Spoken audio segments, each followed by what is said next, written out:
राधे राधे, जय माता की भक्तों। आप सभी का स्वागत करती हूँ स्पिरिचुअल ज्ञान साधना में और आप सभी से अनुरोध करती हूँ कि स्पिरिचुअल ज्ञान साधना को सब्सक्राइब कर लीजिए और बेल आइकन को प्रेस कर दीजिए ताकि आपको नई नई वीडियोस का नोटिफिकेशन। जय माता की। राधे राधे भक्तों, कैसे हैं आप सभी लोग। आशा करते हैं प्रभु की कृपा से सभी लोग बहुत अच्छे होंगे। बताने के लिए हमेशा की तरह कमेंट में जय माता की राधे राधे अवश्य ही लिखिएगा। प्रिय भक्तों, सबसे पहले आप सभी को वैशाख पूर्णिमा की हार्दिक शुभकामनाएं। वैशाख पूर्णिमा के दिन भगवान सत्यनारायण की कथा का आयोजन करना और कथा को श्रवण करने से भगवान की असीम कृपा की प्राप्ति होती है। कथा अवश्य ही सुननी चाहिए। स्कंद पुराण के रेवा खंड से संकलित की गई भगवान सत्यनारायण की कथा आज हम आपको सुनाएंगे, जो कि अत्यंत प्राचीन, पौराणिक एवं प्रामाणिक है। एकमात्र भगवान नारायण ही इस संसार में सत्य है, बाकी सब माया है। भगवान की पूजा कई रूपों में की जाती है, उनमें से भगवान का सत्यनारायण स्वरूप इस कथा में बताया गया है। भक्तों, 5 अध्याय में बटी हुई ये कथा अत्यंत पावन है। व्रत कथा के अलग अलग अध्यायों में अलग अलग कथा है, जो कि सत्य का पालन न करने पर किस प्रकार की समस्या आती है। सत्य व्रत का पालन जीवन में पूरी निष्ठा और सुदृढ़ता के साथ करना चाहिए। प्रिय भक्तों, आइए देर न करते हुए आज के इस पावन पवित्र दिन प्रारंभ करते हैं स्कंद पुराण में वर्णित भगवान सत्यनारायण की ये सुंदर कथा। बोलिए गणेश भगवान की जय, बोलिए गौरी शंकर भगवान की जय, लक्ष्मी नारायण भगवान की जय। श्रीमन नारायण नारायण नारायण, सत्य नारायण नारायण नारायण, लक्ष्मी नारायण नारायण नारायण, भजमन नारायण नारायण नारायण। सत्यनारायण व्रत कथा का पूरा संदर्भ ये है कि पुरातन काल में शौनकादि ऋषि नैमिषारण्य स्थित महर्षि सूत जी के आश्रम पर पहुँचे। ऋषिगण महर्षि सूत जी से प्रश्न करते हैं कि लौकिक पारलौकिक कष्ट से मुक्ति पाने के लिए सांसारिक सुख समृद्धि एवं लक्ष्य की सिद्धि के लिए सरल उपाय क्या हैं। महर्षि सूत जी शौनकादि ऋषियों को बताते हैं कि ऐसा ही प्रश्न नारद जी ने भगवान विष्णु से किया था। भगवान विष्णु ने नारद जी को बताया कि लौकिक क्लेश मुक्ति, सांसारिक सुख समृद्धि एवं पारलौकिक लक्ष्य सिद्धि के लिए एक ही राजमार्ग है, वह है सत्यनारायण व्रत। सत्यनारायण का अर्थ है सत्य आचरण, सत्याग्रह, सत्यनिष्ठा। संसार में सुख समृद्धि की प्राप्ति सत्याचरण द्वारा ही संभव है। सत्य ही ईश्वर है। सत्याचरण का अर्थ है ईश्वर आराधना, भगवत पूजा। कथा का प्रारंभ सूत जी द्वारा कथा सुनाने से होता है। नारद जी भगवान श्री विष्णु के पास जाकर उनकी स्तुति करते हैं। स्तुति सुनने के अनंतर भगवान श्री विष्णु जी ने नारद जी से कहा, महाभाग, आप किस प्रयोजन से यहाँ आए हैं? आपके मन में क्या है, कहिए, वह सब कुछ मैं आपको बताऊंगा। नारद जी बोले, भगवान, मृत्यु लोक में अपने पाप कर्मों के द्वारा विभिन्न योनियों में उत्पन्न सभी लोग बहुत प्रकार के क्लेशों से दुखी रहते हैं। नाथ, किस लघु उपाय से उनके कष्टों का निवारण हो सकेगा? यदि आपकी मेरे ऊपर कृपा हो तो वह सब मैं सुनना चाहता हूँ, उसे बताएं। श्री भगवान ने कहा, हे वत्स, संसार के ऊपर अनुग्रह करने की इच्छा से आपने बहुत अच्छी बात पूछी है। जिस व्रत के करने से प्राणी मोह से मुक्त हो जाता है, उसे आपको बताता हूँ, सुने। हे वत्स, स्वर्ग और मृत्यु लोक में दुर्लभ भगवान सत्यनारायण का एक महान पुण्यप्रद व्रत है। आपके स्नेह के कारण उसे मैं कह रहा हूँ। अच्छी प्रकार विधि विधान से भगवान सत्यनारायण व्रत करके मनुष्य शीघ्र ही सुख प्राप्त कर परलोक में मोक्ष प्राप्त कर सकता है। भगवान की ऐसी वाणी सुनकर नारद मुनि ने कहा, प्रभु, इस व्रत को करने का फल क्या है? इसका विधान क्या है? इस व्रत को किसे करना चाहिए? इसे किसने किया और इसे कब करना चाहिए? यह सब विस्तार पूर्वक बतलाइए। श्री भगवान ने कहा, यह सत्यनारायण का व्रत दुख शोक आदि का शमन करने वाला, धन धान्य की वृद्धि करने वाला, सौभाग्य और संतान देने वाला तथा सर्वत्र विजय प्रदान करने वाला है। जिस किसी भी दिन भक्ति और श्रद्धा से समन्वित होकर मनुष्य ब्राह्मणों और बंधु बांधवों के साथ धर्म में तत्पर होकर सायंकाल भगवान सत्यनारायण की पूजा करे, नैवेद्य के रूप में उत्तम कोटि के भोजनीय पदार्थ को सवाया मात्रा में भक्ति पूर्वक अर्पित करना चाहिए।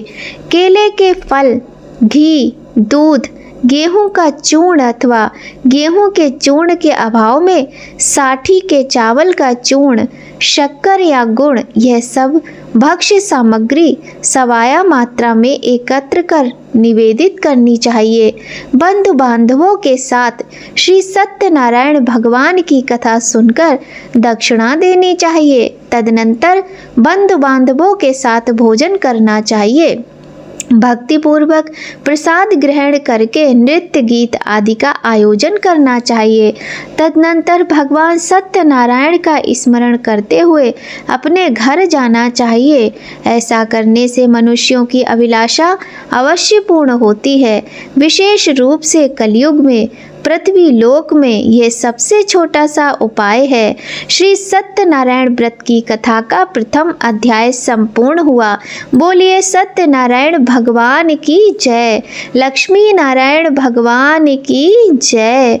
श्रीमन नारायण नारायण नारायण, श्रीमन नारायण नारायण नारायण, लक्ष्मी नारायण नारायण नारायण, सत्यनारायण नारायण नारायण। श्री सूत जी बोले, हे द्विजों, अब मैं पुनः पूर्व काल में जिसने इस सत्यनारायण व्रत को किया था उसे भली भांति विस्तार पूर्वक कहूँगा। रमणीय काशी नामक नगर में कोई अत्यंत निर्धन रहता था। भूख और प्यास से व्याकुल होकर वह प्रतिदिन पृथ्वी पर भटकता रहता था। प्रिय भगवान ने उस दुखी को देखकर वृद्ध का रूप धारण करके उस द्विज से आदर पूर्वक पूछा, हे द्विज, प्रतिदिन अत्यंत दुखी होकर तुम किस लिए पृथ्वी पर भ्रमण करते रहते हो? द्विज श्रेष्ठ, ये सब बतलाओ, मैं सुनना चाहूँगा। वह बोले, प्रभो, मैं अत्यंत दरिद्र हूँ और भिक्षा के लिए ही पृथ्वी पर घूमा करता हूँ। यदि मेरी इस दरिद्रता को दूर करने का आप कोई उपाय जानते हो तो कृपा पूर्वक मुझे बतलाइए। वृद्ध बोला, हे देव, सत्यनारायण भगवान विष्णु अभीष्ट फल को देने वाले हैं। हे विप्र, तुम उनका उत्तम व्रत करो जिसके करने से मनुष्य सभी दुखों से मुक्त हो जाता है। व्रत के विधान को भी यत्न पूर्वक कहकर वृद्ध रूपधारी भगवान विष्णु वहीं पर अंतर्ध्यान हो गए। वृद्ध ने सोचा, जैसा कहा है उस व्रत को अच्छी प्रकार से मैं वैसे ही करूँगा। ये सोचते हुए उसको रात में नींद नहीं आई। अगले दिन प्रातःकाल उठकर सत्यनारायण का व्रत करूँगा ऐसा संकल्प करके वह भिक्षा के लिए चल पड़ा। उस दिन भिक्षा में बहुत सा धन प्राप्त हुआ।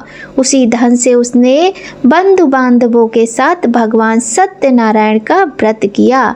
इस व्रत के प्रभाव से वह श्रेष्ठ सभी दुखों से मुक्त होकर समस्त संपत्तियों से संपन्न हो गया। उस दिन से लेकर प्रत्येक महीने उसने यह व्रत किया। इस प्रकार भगवान सत्यनारायण के इस व्रत को करके वह श्रेष्ठ द्विज सभी पापों से मुक्त हो गया और उसने दुर्लभ मोक्ष पद को प्राप्त किया। हे विप्र, पृथ्वी पर जब भी कोई मनुष्य श्री सत्यनारायण का व्रत करेगा उसी समय उसके समस्त दुख नष्ट हो जाएंगे। इस प्रकार भगवान नारायण ने महात्मा नारद जी से जो कुछ भी कहा मैंने वह आप सब लोगों से कह दिया। आगे अब और क्या कहूँ हे मुने, इस पृथ्वी पर उससे सुने हुए इस व्रत को किसने किया, हम वह सब सुनना चाहते हैं। उस व्रत पर हमारी श्रद्धा हो रही है। श्री सूत जी बोले, मुनियों, पृथ्वी पर जिसने यह व्रत किया उसे आप सभी लोग सुने।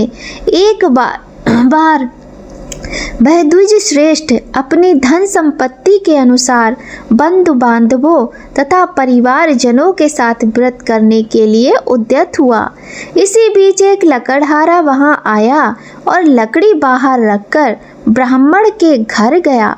प्यास से व्याकुल वह उस व्रत को करता हुआ देख प्रणाम करके उससे बोला, प्रभु आप ये क्या कर रहे हैं, इसके करने से किस फल की प्राप्ति होती है, विस्तार पूर्वक मुझसे कहिए। विप्र ने कहा, ये सत्यनारायण भगवान का व्रत है जो सभी मनोरथों को प्रदान करने वाला है। उसी के प्रभाव से मुझे यह सब महान धन धान्य आदि प्राप्त हुआ है। जल पीकर तथा प्रसाद ग्रहण करके वह नगर चला गया। सत्यनारायण देव के लिए मन से ऐसा सोचने लगा कि आज लकड़ी बेचने से जो धन प्राप्त होगा उसी धन से भगवान सत्यनारायण का श्रेष्ठ व्रत करूंगा। इस प्रकार मन से चिंतन करता हुआ लकड़ी को मस्तक पर रखकर उस सुंदर नगर में गया जहां धन संपन्न लोग रहते थे। उस दिन उसने लकड़ी का दुगना मूल्य प्राप्त किया। इसके बाद प्रसन्न हृदय होकर वह पके हुए केले का फल, शर्करा, घी, दूध और गेहूं का चूर्ण सवाया मात्रा में लेकर अपने घर आया। तत्पश्चात उसने अपने बांधवों को बुलाकर विधि विधान से भगवान श्री सत्यनारायण का व्रत किया। उस व्रत के प्रभाव से वह धन पुत्र से संपन्न हो गया और इस लोक में अनेक सुखों को भोग कर अंत में सत्यपुर अर्थात बैकुंठ लोक चला गया। श्री सत्यनारायण व्रत की कथा का दूसरा अध्याय संपूर्ण हुआ। श्रीमन नारायण नारायण नारायण, भजमन नारायण नारायण नारायण, लक्ष्मी नारायण नारायण नारायण, सत्य नारायण नारायण नारायण। बोलिए सत्यनारायण भगवान की जय। कथा प्रारंभ करते हैं सत्यनारायण भगवान की कथा के तीसरे अध्याय की। श्री सूत जी बोले, श्रेष्ठ मुनियों, अब मैं पुनः आगे की कथा कहूँगा, आप लोग सुनिए। प्राचीन काल में उल्कामुख नाम का एक राजा था। वह जितेंद्रिय, सत्यवादी तथा अत्यंत बुद्धिमान था। वह विद्वान राजा प्रतिदिन देवालय जाता और धन देकर संतुष्ट करता था। कमल के समान मुख वाली उसकी धर्मपत्नी शील, विनयी एवं सौंदर्य आदि गुणों से संपन्न तथा पतिपरायणा थी। राजा एक दिन अपनी धर्मपत्नी के साथ भद्रशिला नदी के तट पर श्री सत्यनारायण का व्रत कर रहा था। उसी समय व्यापार के अनेक प्रकार की पुष्कल धनराशि से संपन्न एक साधु नाम का बनिया वहां आया।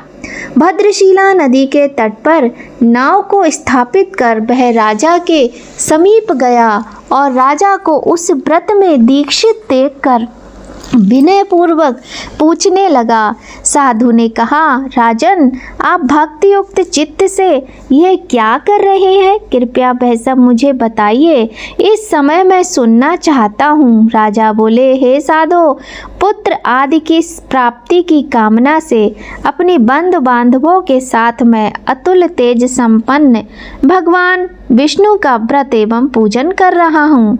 राजा की बात सुनकर साधु ने आदर पूर्वक कहा, राजन, इस विषय में आप मुझे सब कुछ विस्तार से बतलाइए। आपके कथन अनुसार मैं भी इस व्रत को एवं पूजन को करूँगा। मुझे भी संतति नहीं है, इससे अवश्य ही संतति प्राप्त होगी। ऐसा विचार कर वह व्यापार से निवृत्त हो आनंद पूर्वक अपने घर आया। उसने अपनी भार्या से संतति प्रदान करने वाले इस सत्य व्रत को विस्तार पूर्वक बताया तथा जब मुझे संतति प्राप्त होगी तब मैं इस व्रत को करूँगा। इस प्रकार उस साधु ने अपनी भार्या लीलावती से कहा। एक दिन उसकी लीलावती नाम की सती साध्वी भार्या पति के साथ आनंद चित्त से ऋतुकालीन धर्माचरण में प्रवृत्त हुई और भगवान श्री सत्यनारायण की कृपा से वह भार्या गर्भिणी हुई। 10वें महीने में उससे कन्या रत्न की उत्पत्ति हुई और वह शुक्ल पक्ष के चंद्रमा की भांति दिन प्रतिदिन बढ़ने लगी। उस कन्या का नाम कलावती रखा गया। इसके बाद एक दिन लीलावती ने अपने स्वामी से मधुर वाणी में कहा, आप पूर्व में संकल्पित श्री सत्यनारायण के व्रत को क्यों नहीं कर रहे हैं? साधु बोला, प्रिय, इसके विवाह के समय व्रत करूँगा। इस प्रकार वह अपनी पत्नी को भली भांति आश्वस्त कर व्यापार करने के लिए नगर की ओर चला गया। इधर कन्या कलावती पिता के घर में बढ़ने लगी। तदनंतर धर्मज्ञ साधु ने नगर में सखियों के साथ क्रीड़ा करती हुई अपनी कन्या को विवाह योग्य देखकर आपस में मंत्रणा करके कन्या के विवाह के लिए श्रेष्ठ वर का अन्वेषण किया। ऐसा दूत से कहकर शीघ्र ही उसे भेज दिया। उसकी आज्ञा प्राप्त करके दूत कांचन नामक नगर में गया और वहां से एक बड़िक का पुत्र लेकर आया। उस साधु ने उस बड़िक के पुत्र को सुंदर और गुणों से संपन्न देखकर अपनी जाति के लोगों तथा बंधु बांधवों के साथ संतुष्ट चित्त हो विधि विधान से बड़िक पुत्र के हाथ में कन्या का दान कर दिया। उस समय वह साधु बनिया दुर्भाग्यवश भगवान का वह उत्तम व्रत भूल गया। पूर्व संकल्प के अनुसार विवाह के समय मैं व्रत न करने के कारण भगवान उस पर रुष्ट हो गए। कुछ समय के पश्चात वह अपने व्यापार कर्म में कुशल वह साधु बनिया काल की प्रेरणा से अपने दामाद के साथ व्यापार करने के लिए समुद्र के समीप स्थित रत्नसारपुर नामक सुंदर नगर में गया और अपने श्री संपन्न दामाद के साथ वहां व्यापार करने लगा। उसके बाद वे दोनों राजा चंद्रकेतु के रमणीय उस नगर में गए। उसी समय भगवान श्री सत्यनारायण ने उसे भ्रष्ट प्रतिज्ञ देखकर इसे दारुण कठिन और महान दुख प्राप्त होगा ये श्राप दे दिया। एक दिन एक चोर राजा चंद्रकेतु के धन को चुराकर वहीं आया जहां दोनों बड़िक स्थित थे। वह अपने पीछे दौड़ते हुए दूतों को देखकर भयभीत चित्त से धन वहीं छोड़कर शीघ्र ही छिप गया। इसके बाद राजा के दूत वहां आ गए जहां वह साधु बड़िक था। वहां राजा के धन को देखकर वे दूत उन दोनों बड़िक पुत्रों को बांधकर ले आए और हर्ष पूर्वक दौड़ते हुए राजा से बोले, प्रभु, हम 2 चोर पकड़ लाए हैं, इन्हें देखकर आप आज्ञा दें। राजा की आज्ञा से दोनों शीघ्र ही दृढ़ता पूर्वक बांधकर बिना विचार किए महान कारागार में डाल दिए गए। भगवान सत्यदेव की माया से किसी ने उन दोनों की बात नहीं सुनी और राजा चंद्रकेतु ने उन दोनों का धन भी ले लिया। भगवान के श्राप से बड़िक के घर में उसकी भार्या भी अत्यंत दुखित हो गई और उनके घर में सारा का सारा जो धन था वह चोर ने चुरा लिया। लीलावती शारीरिक तथा मानसिक पीड़ाओं से युक्त भूख और प्यास से दुखी हो अन्न की चिंता से दर दर भटकने लगी। कलावती कन्या भी भोजन के लिए इधर उधर प्रतिदिन घूमने लगी। एक दिन भूख से पीड़ित कलावती एक के घर गई। वहां जाकर उसने श्री सत्यनारायण के व्रत पूजन को देखा। वहां बैठकर उसने कथा सुनी और वरदान मांगा। उसके बाद प्रसाद ग्रहण करके वह कुछ रात होने पर घर गई। माता ने कलावती कन्या से प्रेम पूर्वक पूछा, पुत्री, रात में तू कहाँ रुक गई थी? तुम्हारे मन में क्या है? कलावती कन्या ने तुरंत माता से कहा, माँ, मैंने एक घर में मनोरथ प्रदान करने वाला व्रत देखा है।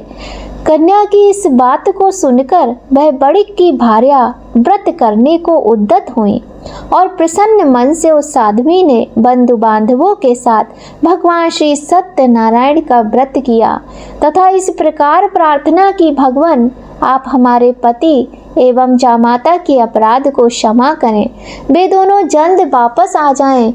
इस व्रत से भगवान श्री सत्यनारायण पुनः संतुष्ट हो गए और उन्होंने राजा चंद्रकेतु को स्वप्न दिखाया। स्वप्न में कहा, राजा, प्रातःकाल उन दोनों व्यापारियों को छोड़ दो और वह सारा धन उन्हें दे दो जो तुमने इस समय उनसे ले लिया है, अन्यथा मैं तुम्हें राज्य धन पुत्रों सहित नष्ट कर दूंगा।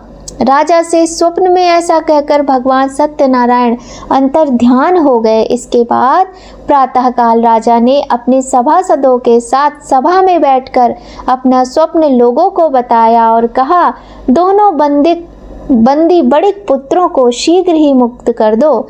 राजा की ऐसी बात सुनकर वे राजपुरुष दोनों महाजनों को बंधन मुक्त करके राजा के सामने लाकर विनय पूर्वक बोले, महाराज, बेड़ी बंधन से मुक्त करके दोनों बड़िक पुत्र लाए गए हैं।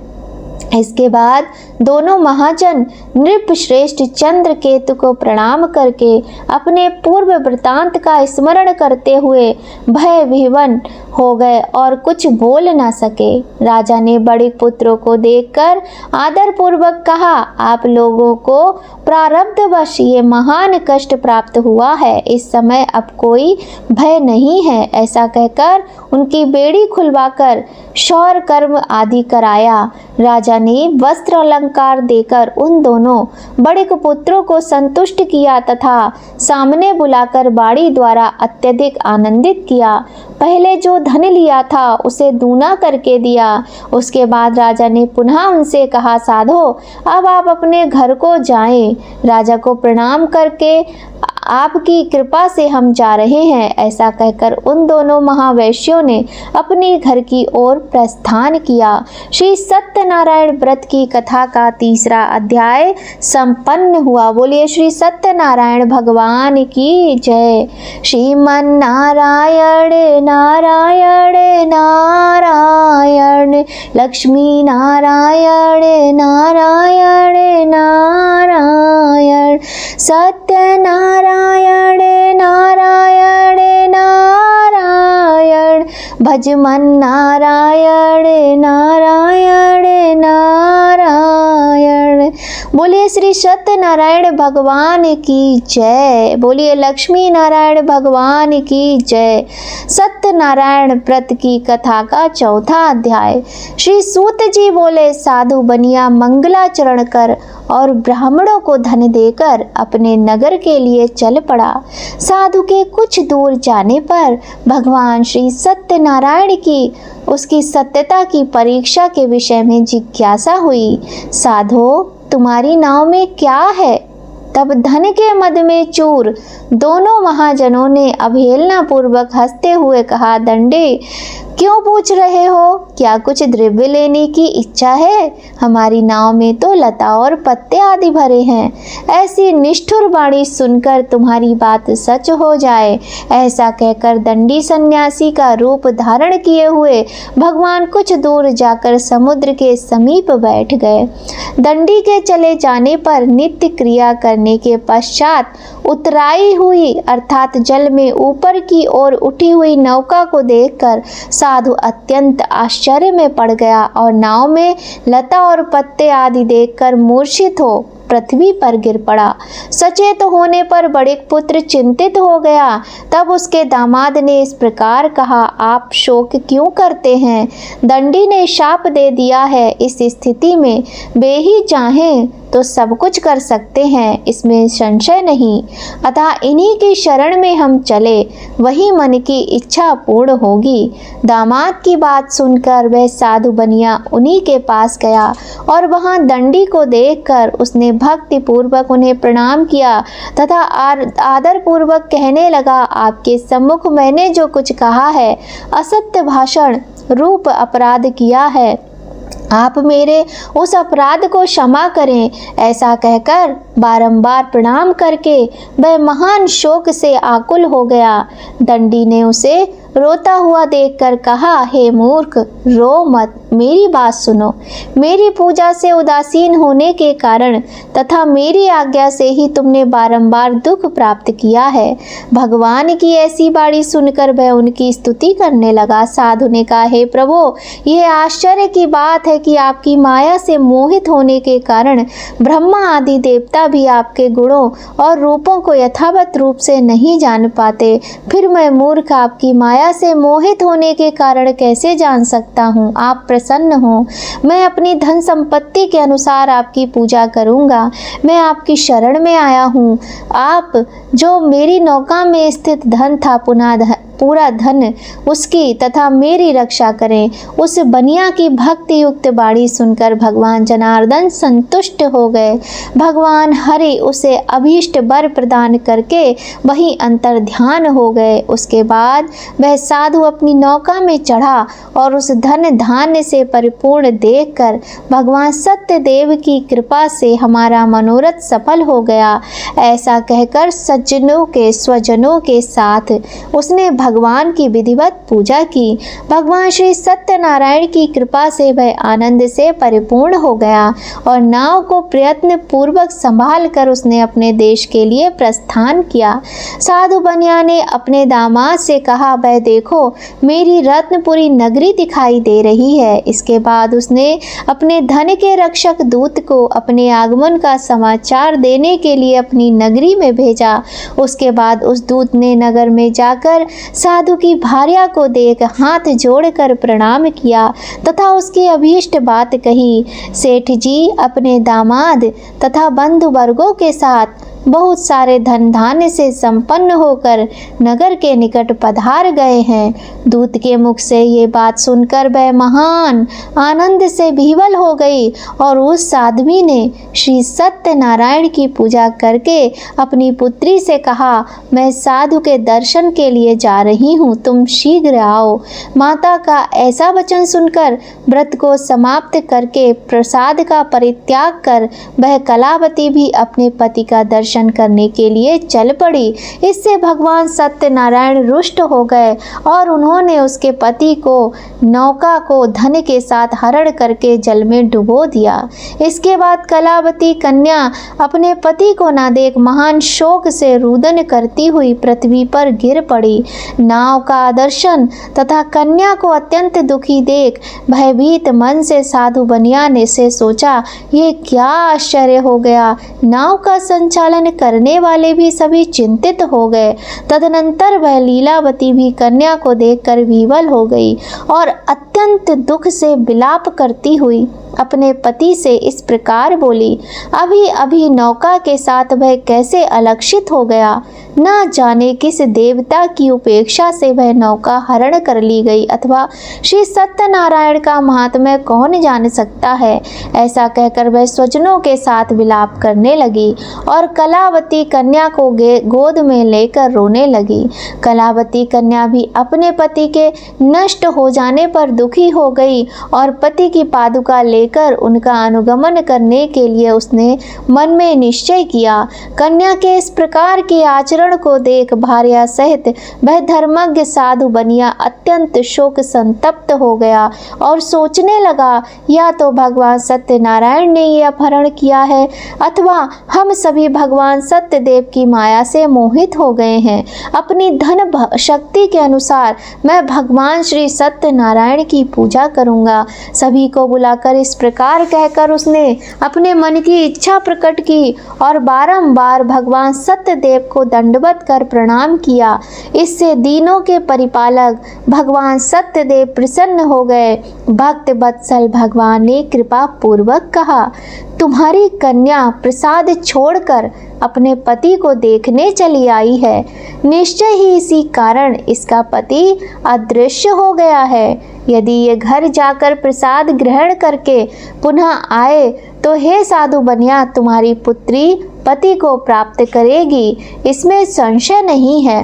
कन्या कलावती भी आकाश मंडल से ऐसी वाणी सुनकर शीघ्र ही घर गई। उसने प्रसाद ग्रहण किया, पुनः आकर स्वजनों तथा अपने पति को देखा। तब कलावती कन्या ने अपने पिता से कहा, अब तो घर चले, विलंब क्यों कर रहे हैं।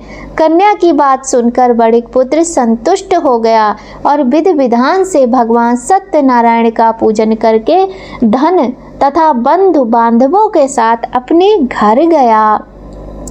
तदनंतर पूर्णिमा तथा संक्रांति पर्वों पर भगवान सत्यनारायण का पूजन करते हुए इस लोक में सुख भोग कर अंत में वह सत्यपुर वैकुंठ लोक में चला गया। ये इस प्रकार सत्यनारायण व्रत की कथा का चौथा अध्याय संपूर्ण हुआ। बोलिए श्री सत्यनारायण भगवान की जय। श्रीमन नारायण नारायण नारायण, श्रीमन नारायण नारायण नारायण, लक्ष्मी नारायण नारायण नारायण, सत्यनारायण नारायण नारायण। बोलिए श्री सत्यनारायण भगवान की जय। लक्ष्मी नारायण भगवान की जय। अत श्री पंचम अध्याय। श्री सूत जी बोले, श्रेष्ठ मुनियों, अब इसके बाद मैं दूसरी कथा कहूँगा, आप लोग सुने। अपनी प्रजा का पालन करने में तत्पर तुंगध्वज नामक एक राजा था। उसने सत्यदेव के प्रसाद का परित्याग करके दुख प्राप्त किया। एक बार वह वन में जाकर और वहाँ बहुत से पशुओं को मारकर बट वृक्ष के नीचे आया। वहाँ उसने देखा कि गोपगण बंधु बांधवों के साथ संतुष्ट होकर भक्तिपूर्वक भगवान सत्यदेव की पूजा कर रहे हैं। राजा ये देखकर भी अहंकारवश ना तो वहां गया और ना ही उसने भगवान सत्यनारायण को प्रणाम किया। पूजन के बाद सभी गोपगण भगवान का प्रसाद राजा के समीप रखकर वहां से लौट आए और इच्छा अनुसार उन सभी ने भगवान का प्रसाद ग्रहण किया। इधर राजा को प्रसाद का परित्याग करने से बहुत दुख हुआ। उसका संपूर्ण धन धान्य एवं सभी 100 पुत्र नष्ट हो गए। राजा ने मन में ये निश्चय किया, अवश्य ही भगवान सत्यनारायण ने हमारा नाश कर दिया है, इसलिए मुझे वहां जाना चाहिए जहां श्री सत्यनारायण का पूजन हो रहा हो। ऐसा मन में निश्चय करके वह राजा गोपगणों के समीप गया और उसने गोपगणों के साथ भक्ति श्रद्धा से युक्त होकर विधिवत भगवान सत्यदेव की पूजा की। भगवान सत्यदेव की कृपा से वह पुनः धन और पुत्रों से संपन्न हो गया तथा इस लोक में सभी सुखों का उपभोग कर अंत में सत्यपुर वैकुंठ लोक को प्राप्त हुआ। श्री सूत जी कहते हैं, जो व्यक्ति परम दुर्लभ श्री सत्यनारायण के व्रत को करता है और पुण्यमयी तथा फल प्रदायिनी भगवान की कथा को भक्ति युक्त होकर सुनता है, उसे भगवान श्री सत्यनारायण की कृपा से धन धान्य आदि की प्राप्ति होती है। दरिद्र धनवान हो जाता है, बंधन में पड़ा हुआ बंधन से मुक्त हो जाता है, डरा हुआ व्यक्ति भय मुक्त हो जाता है। ये सत्य बात है, इसमें संशय नहीं। इस लोक में वह सभी इच्छित फलों का भोग प्राप्त करके अंत में सत्यपुर वैकुंठ लोक को जाता है। इस प्रकार मैंने आप लोगों से भगवान सत्यनारायण के व्रत को कहा, जिसे करके मनुष्य सभी दुखों से मुक्त हो जाता है। कलयुग में तो भगवान सत्यदेव की पूजा विशेष फल प्रदान करने वाली है। भगवान विष्णु को ही कुछ लोग काल, कुछ लोग सत्य, कोई ईश और कोई सत्यदेव तथा दूसरे लोग सत्यनारायण नाम से कहेंगे। अनेक रूप धारण करके भगवान सत्यनारायण सभी का मनोरथ सिद्ध करते हैं। कलयुग में सनातन भगवान विष्णु ही सत्यव्रत रूप धारण करके सभी का मनोरथ पूर्ण करने वाले होंगे। हे श्रेष्ठ मुनियों, जो व्यक्ति नित्य भगवान सत्यनारायण की इस व्रत कथा को पढ़ता है, सुनता है, भगवान सत्यनारायण की कृपा से उसके सभी पाप नष्ट हो जाते हैं। हे मुनीश्वरों, पूर्व काल में जिन लोगों ने भगवान श्री सत्यनारायण का व्रत किया था, उसके अगले जन्म का वृतांत कहता हूँ, आप लोग सुने। महान प्रजा संपन्न सत्यनारायण व्रत करने के प्रभाव से दूसरे जन्म में सुदामा हुए और उस जन्म में भगवान श्री कृष्ण का ध्यान करके उन्होंने मोक्ष प्राप्त किया। लकड़हारा भील गुहों का राजा हुआ और अगले जन्म में उसने भगवान श्री राम की सेवा करके मोक्ष प्राप्त किया। महाराज उल्कामुख दूसरे जन्म में राजा दशरथ हुए, जिन्होंने श्री रंगनाथ जी की पूजा करके अंत में वैकुंठ प्राप्त किया। इसी प्रकार धार्मिक और सत्यव्रती साधु पिछले जन्म के सत्यव्रत के प्रभाव से दूसरे जन्म में मोरध्वज नामक राजा हुआ। उसने आरे से चीरकर अपने पुत्र की आदि देह भगवान विष्णु को अर्पित करके मोक्ष प्राप्त किया। महाराजा तुंगध्वज अगले जन्म में स्वयंभू मनु बने और भगवान से संबंधित सभी कार्य करके वैकुंठ लोक को प्राप्त हुए। और जो गोप थे वे सभी अगले जन्म में ब्रजमंडल में रहने वाले गोप बने और सभी राक्षसों का विनाश करके उन्होंने श्री भगवान के शाश्वत निवास गोलोक को प्राप्त किया। इस प्रकार श्री स्कंद पुराण के अंतर्गत रेवाखंड में श्री सत्यनारायण व्रत की कथा का ये 5वां अध्याय पूरा हुआ। श्री सत्यनारायण भगवान की जय। बोलिए लक्ष्मी नारायण भगवान की जय। श्रीमन नारायण नारायण नारायण, श्रीमन नारायण नारायण नारायण, भजमन नारायण नारायण नारायण, सत्य नारायण नारायण नारायण, सत्य नारायण नारायण नारायण, लक्ष्मी नारायण नारायण नारायण, भजमन नारायण नारायण नारायण। बोलिए लक्ष्मी नारायण भगवान की जय। बोलिए श्री सत्यनारायण भगवान की जय।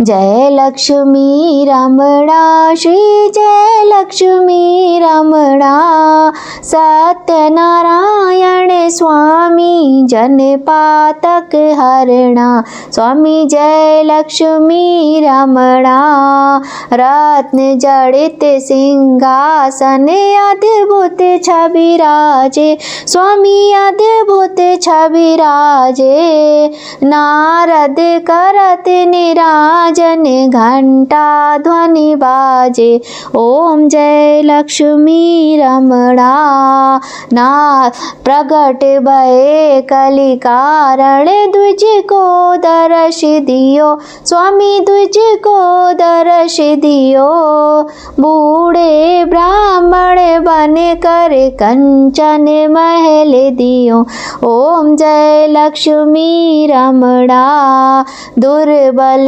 भील कठारो इन पर कृपा करी, स्वामी इन पर कृपा करी, चंद्रचूड़ एक राजा जिनकी विपत्ति हरी, ओम जय लक्ष्मी रमणा, वैश्य मनोरथ पायो श्रद्धा तज दीनी, स्वामी श्रद्धा तज दीनी, सो फल भोग्यो प्रभु जी फिर स्तुति कीनी, ओम जय लक्ष्मी रमणा, भक्ति भाव के के कारण छिन छिन रूप धरियो, प्रभु छिन छिन रूप धरियो। श्रद्धा धारण कीनी तिनको काज सरियो। जय लक्ष्मी रमणा ग्वाल बाल संग राजा बन में भक्ति करी, स्वामी बन में भक्ति करी। मन इच्छित फल दीनो दीन दयाल हरि। ओम जय लक्ष्मी रमणा। चढ़त प्रसाद सवाया कदली फल मेवा, स्वामी कदली फल मेवा। धूप दीप तुलसी से राजी सत्य देवा। ओम जय लक्ष्मी रमणा। श्री सत्यनारायण जी की आरती जो कोई जन गावे, स्वामी प्रेम सहित गावे। कहते शिवानंद स्वामी जपत हरिहर, स्वामी मन वांछित फल पावे। ओम जय लक्ष्मी रमणा। सुख संपत्ति घर आवे। ओम जय लक्ष्मी रमणा। स्वामी जय लक्ष्मी रमणा। प्रेम से बोलिए श्री लक्ष्मी नारायण भगवान की जय, श्री सत्यनारायण भगवान की जय।